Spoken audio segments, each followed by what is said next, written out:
Аз съм една от вас и днес вие се срещате с мен, Диляна.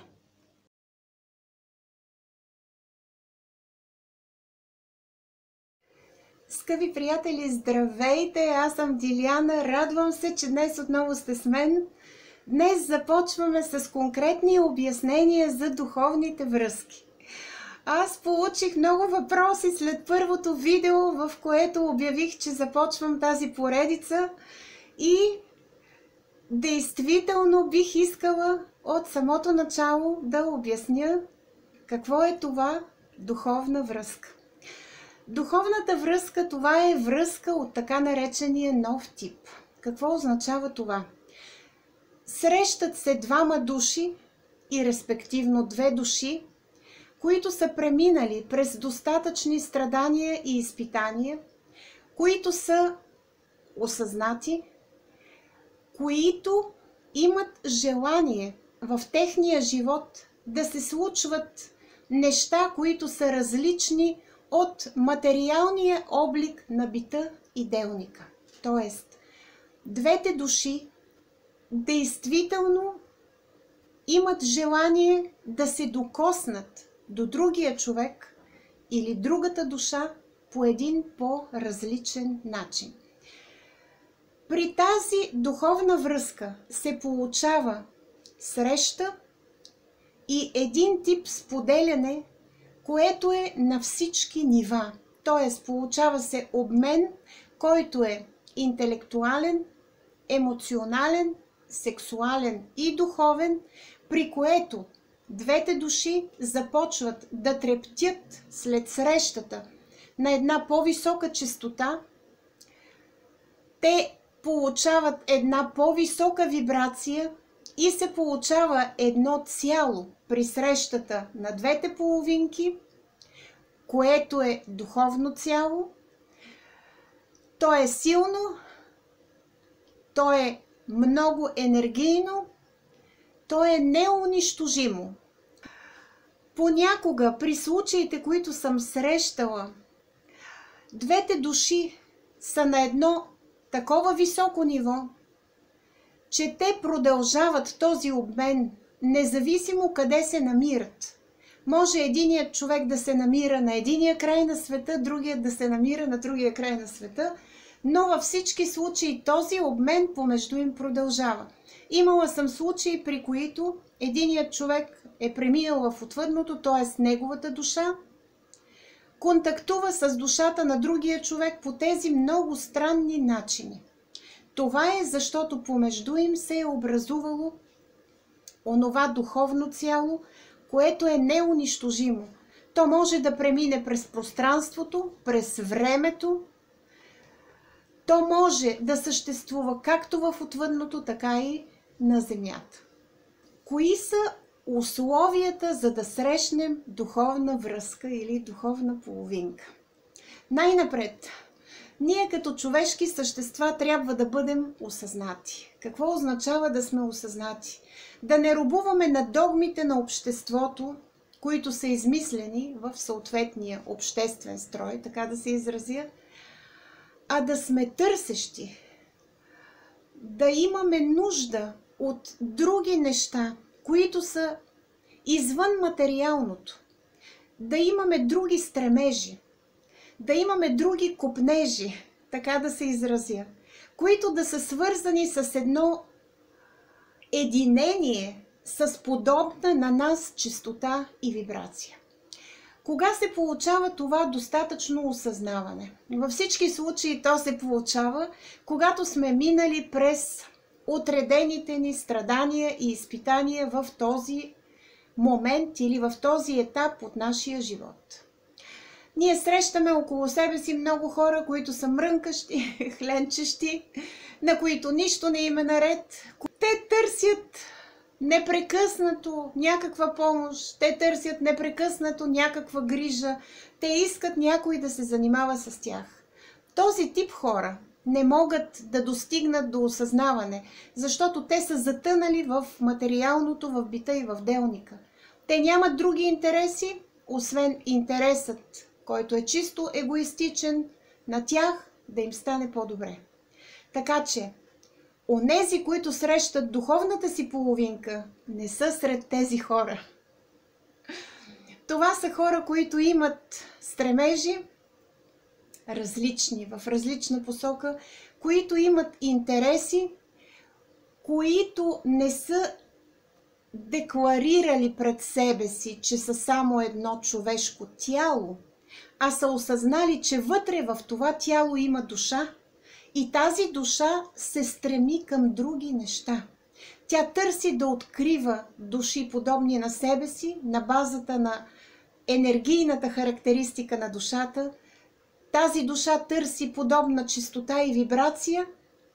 Тя има желание да се съедини или да се обедини с тази подобна чистота и вибрация, т.е. вътре, в конкретния човек, има една носталгия по нещо, което той все едно е изгубил, или е забравил, или е оставил в отвъдното. Има едно желание да търси това нещо, да го срещне и да обедини енергията си заедно с него. Къде можем да срещнем своята духовна връзка? Можем да я срещнем на различни места. Например, ние виждаме в момента и в интернет, и извън интернет съществуват много духовни общности.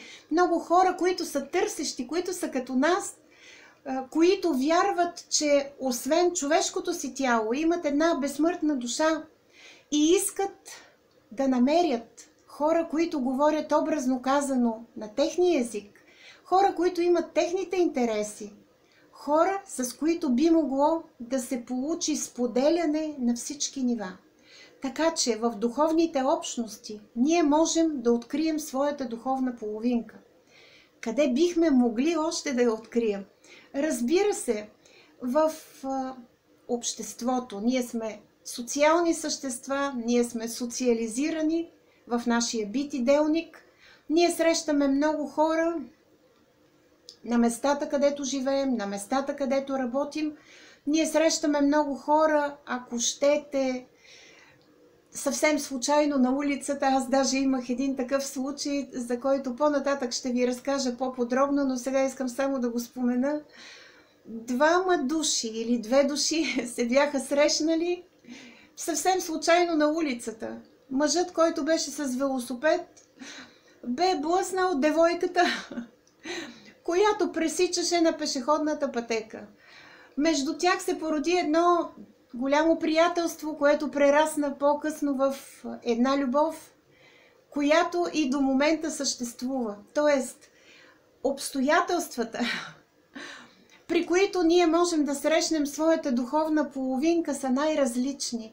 Важното е вътре в себе си ние да сме осъзнати и ние да сме разбрали кого срещаме. Как да разпознаем своята духовна половинка? Това е един много важен въпрос. Срещаме понякога човек, който изпълва цялото ни същество. Срещаме някой, който обсебва чувствата и мислите ни. Ние не можем да се храним, не можем да спим, не можем да работим нормално. Ние непрекъснато мислим за този човек. Понякога стоим и не сме в състояние да работим. Цялото ни същество е изпълнено с един копнеж, с една мисъл към този човек. Не, ние не сме луди. Не. В нашия живот се е случило едно важно събитие. Ние сме се докоснали до своята духовна половинка. Ние сме срещнали онзи, който ни е определен още преди да тръгнем от отвъдното. Ние сме усетили вътре в себе си едно особено чувство, което е казало щрак. И ние сме се съединили с тази наша духовна половинка. Срещата с тази духовна връзка ни кара ние да бъдем разтърсени отвътре, така се усещаме. Тази среща ни кара да проявим най-доброто от себе си, да дадем най-ценните си качества, да ги покажем. По този начин, когато ние даваме най-доброто от себе си и нашата духовна половинка прави същото, се получава едно неунищожимо цяло, чиято честота и вибрация е по-висока, отколкото на двете души. Какви чувства изпитваме, когато срещаме своята духовна половинка? Чувството, основното, което изпитваме, не е непременно на еуфория, а е едно чувство на тиха радост. Ние изпитваме едно спокойствие, една хармония, една любов, която е насочена не непременно и само към другия човек, а е насочена към целия свят. Тоест, срещата с нашата духовна половинка ни кара да бъдем по-добри, по-прекрасни, да бъдем най-добрата версия на самите себе си. Тази среща, която е отключила у нас любовта, ни кара тази любов щедро да я раздаваме на всички около себе си. Тоест, по божествения принцип, когато ние сме получили любов, когато се е получило споделяне на едно много високо, чисто божествено ниво, тази любов ние искаме да я раздадем на света около себе си и на другите хора, за да могат и други хора да бъдат щастливи, също както ние сме щастливи и споделени в този момент. Срещата с нашата духовна половинка е много важен етап в нашия живот.